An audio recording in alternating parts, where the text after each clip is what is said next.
अस्सलाम वालेकुम दोस्तों, कैसे हैं आप सब। दोस्तों इस वीडियो में हम आपको बताने जा रहे हैं कि हमारी डेली लाइफ में इस्तेमाल होने वाली फूड प्रोडक्ट्स और कुछ बेहद जरूरी चीजें जिनको आखिर फैक्ट्री में किस तरह से तैयार किया जाता है। तो चलिए दोस्तों शुरू करते हैं आज की हमारी ये वीडियो।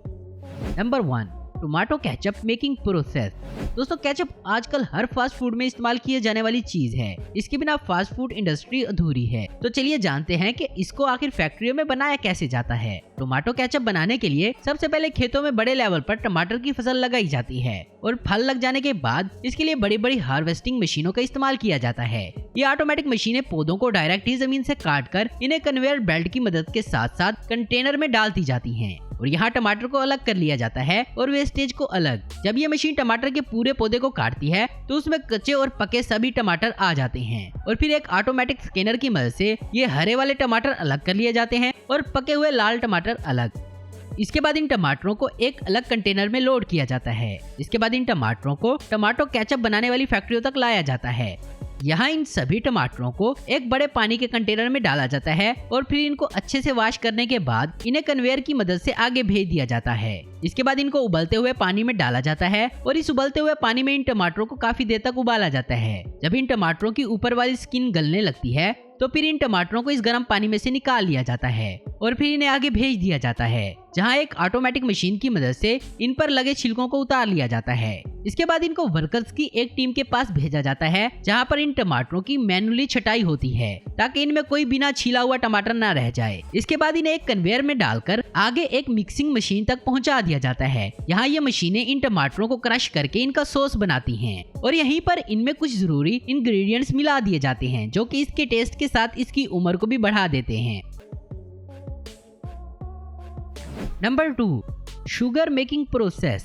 दोस्तों चीनी बनाने के लिए सबसे पहले खेतों में से गन्ने को काटा जाता है और फिर इन्हें ट्रकों में लोड करके शुगर मिलों तक लाया जाता है। इसके बाद इन गन्नों को एक कटिंग मशीन के नीचे रखा जाता है, जहां इन गन्नों को छोटे छोटे टुकड़ों में काट दिया जाता है। इसके बाद इन टुकड़ों को पानी के कंटेनर में डालकर धोया जाता है। अच्छी तरह से धोने के बाद इन गन्नों को एक क्रशिंग मशीन से गुजारा जाता है। यहाँ ये मशीन इन गन्नों को क्रश करते हुए छोटे छोटे टुकड़ों में बदल देती है। इसके बाद ये गन्ना बिल्कुल पतले पतले रेशों में तब्दील हो जाता है। फिर इस गन्ने को कन्वेयर की मदद से जूस निकालने वाली मशीन तक ले जाया जाता है। यहाँ इनको मल्टीपल रोलर्स के बीच से गुजारा जाता है, जहाँ अच्छे से इनका पूरा जूस निकाल लिया जाता है और फिर इस जूस को अलग कंटेनर में इकट्ठा कर लिया जाता है।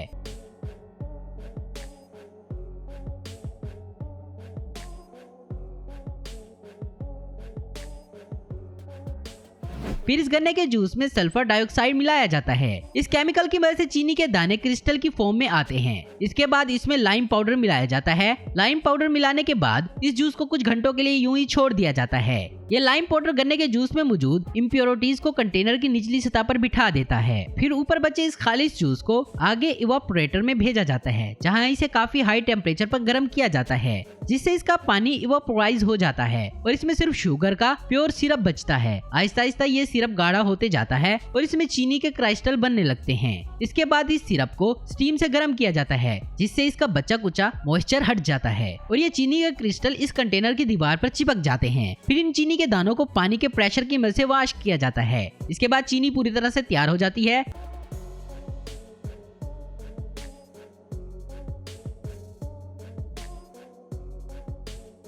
इसके बाद चीनी के दानों को अलग अलग छोटी और बड़ी छलनी से छान लिया जाता है और इस तरह इसमें से 2-3 अलग अलग साइज के चीनी के दाने तैयार हो जाते हैं और इस सब में सबसे बारीक वाला हिस्सा शुगर पाउडर बन जाता है। इसके बाद इन्हें पैक करके मार्केट में फरोख्त करने के लिए भेज दिया जाता है।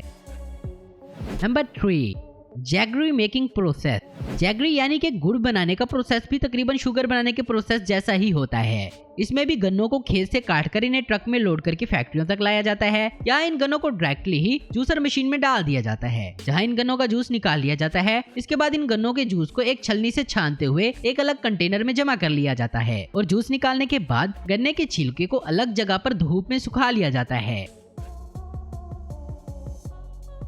और फिर इस गन्ने को जूस के एक बड़े कंटेनर में ले जाया जाता है, जहां इसे आग के ऊपर पकाया जाता है। आपको बता दें कि इस गन्ने को पकाने में जो ईंधन लगता है उसमें इसी गन्ने के छिलके को सूखने के बाद जलाकर इस्तेमाल किया जाता है। जब ये गन्ने का रस उबलने लगता है तो इसके ऊपर की तरफ इम्प्योरिटीज जमा होने लगती हैं। इस गंदगी को कुछ वर्कर्स की मदद से बड़े बड़े चम्मच के जरिए अलग कर लिया जाता है। यह प्रोसेस कई घंटों तक किया जाता है। ऐसा करते हुए गन्ने का रस गाढ़ा होता चला जाता है और फिर इसमें थोड़ा सा बेकिंग सोडा मिलाया जाता है। बेकिंग सोडा के साथ इसको पकाने से ये मजीद गाढ़ा होता चला जाता है। काफी देर पकाने के बाद फिर इसे कुछ देर के लिए यूं ही ठंडा होने के लिए छोड़ दिया जाता है। इसके बाद ये गुड़ बनकर तैयार हो जाता है। इसके बाद इसको एक अलग कंटेनर में ले जाया जाता है। इसके बाद इस लिक्विड को अलग अलग साइज के सांचों में भर लिया जाता है। इस तरह से इस सारे गुड़ को इन छोटे छोटे बर्तनों में जमा कर लिया जाता है और फिर इन बर्तनों को गुड़ को ठंडा होने के बाद अलग कर लिया जाता है, जिसके बाद ये गुड़ मार्केट में बिकने के लिए बिल्कुल तैयार हो जाता है।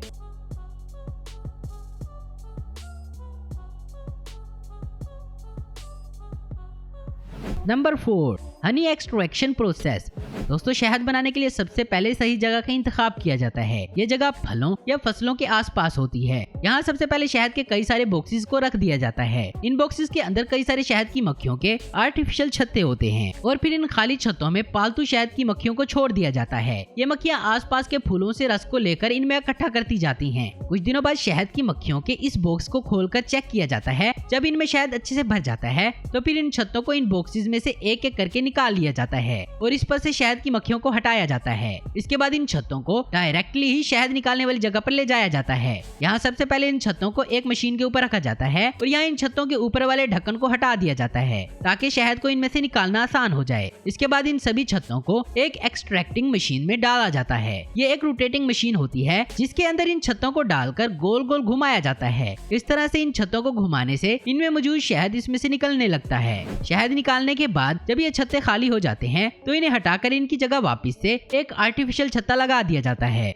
और फिर इन्हें दोबारा से शहद इकट्ठा करने के लिए इन बॉक्सेस में लगा दिया जाता है। इसके बाद इकट्ठे हुए इस शहद को ऑटोमेटिक मशीन के जरिए अलग अलग कांच के जार में भरकर मार्केट में फरोख्त होने के लिए भेज दिया जाता है। तो दोस्तों, आज की वीडियो में बस इतना ही। उम्मीद करता हूँ दोस्तों आपको वीडियो पसंद आई होगी। ऐसी इन्फॉर्मेटिव और इंटरेस्टिंग वीडियो देखते रहने के लिए हमारे चैनल को जरूर सब्सक्राइब करें। अगर आपको हमारी वीडियो पसंद है तो इसे लाइक, कमेंट और शेयर करना मत भूलें। Thanks for watching.